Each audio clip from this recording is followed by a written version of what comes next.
আসসালামু আলাইকুম রহমতুল্লাহি বারাকাতু। আপনাদের খুব একটা চমৎকার জিনিস দেখাতে যাচ্ছি। সেটা হচ্ছে যে রসুলপুর দারুল হুদা সালাফিয়া কওমি মাদ্রাসায় এখানে কিছু গবাদি পশু পালন করা হয়। তো এখানে খড়ির চুলা দিয়ে পাক করা হয়। তো এখানে প্ল্যানিংটা এরকম হয়েছে যে বায়োগ্যাসের। তো এটা বায়োগ্যাসের ট্যাঙ্কি করা হচ্ছে। তো ট্যাঙ্কিটা এটাই যে দেখতেছেন 3 ইঞ্চি গাঁথনি দিছে পুরোটাই। এটা হচ্ছে গরু খামার। আবার আরো একটা জিনিস দেখাচ্ছি আপনাদের। এটা হচ্ছে গরু খামার, এই যে দেখেন আরো একটা গরু খামার আছে, এটা আপনাদের দেখাই আমি। এই যে দেখেন এখানে গরু খামার, এই যে অনেকগুলো গরু আছে এখানে। তো বায়োগ্যাসের যে প্ল্যান করতেছি আমরা, তো এইখানে গ্যাস উৎপাদনের জন্য অনেক বজ্র প্রয়োজন। তো এই বজ্র দিয়ে যে গবাদি পশু আছে, এই গবাদি পশুর যে মলগুলো আছে এগুলা দিয়ে হচ্ছে না। আমাদের প্ল্যানিং হচ্ছে আরও আমাদের গরু বাড়াতে হবে। এজন্য এটা করতেছি যে এখানে প্রায়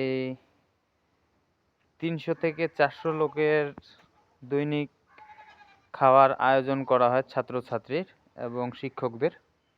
তার জন্যই আমরা প্ল্যান করছি যে বায়োগ্যাস দিয়ে যদি করা যায়, তাহলে এই জিনিসটা আমরা এই সাইডে আমাদের পুকুর আছে, এই পুকুরের এই মাছটাও খাইতে পারবো, জৈব সারও হবে। এবং আরেকটা জিনিস দেখায় আপনাদের, এই যে এটা বায়োগ্যাসের মলটা, এই যে মল এটা। আর এখানে একটা হয়েছে বায়োগ্যাসের, এই যে এটা আপনার পাইপ, এটা দিয়ে গ্যাস উঠতেছে, এই যে পাইপ। আবার এই যে এটা হ্যান্ডেল, এখানে বজ্র দিতে হয়। বজ্রগুলো দেওয়ার পরে আপনাদের দেখাই আমি, এই যে এইভাবে এটা ঘুরবে, এইভাবে ঘোরার পরে এখান দিয়ে একবার হাউজে চলে যাবে। আর সাইডে আমাদের এই যে সবজি বাগান আছে, এইখানে এখন পানিটা শুকানো হয়েছে, কারণ হয়েছে যে ওই যে পুকুরের সাইড দিয়ে দেখতেছেন যে মাছে এগুলা গর্ত করে ফেলছে, এগুলাতে 2-1 দিনের মধ্যে কাজ চালু হবে।